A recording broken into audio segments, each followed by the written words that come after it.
Here we have a 2017. It's a Dodge Challenger ScatPack with a 6.4. It's currently all stock right at the moment. It's got two mufflers in the rear and two mufflers in the middle. A lot of people want to confuse those and call them resonators. I call them all mufflers because they muffle down the sound to keep it simple. So customer wants to remove the mid mufflers to wake it up just a little bit and keep it all stock.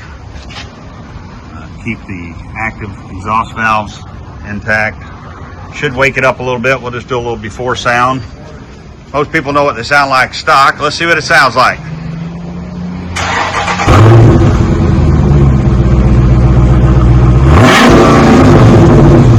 Oh, you can hear it, that's for sure.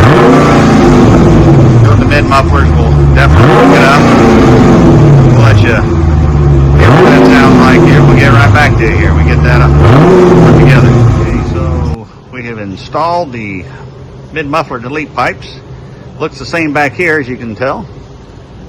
Put some nice 3-inch pipes there. Everything fits nice and clean. Nice clean welding as usual. That's what we're known for, is doing nice quality work, I'd say. Let's see what kind of difference that made. Let's fire it up.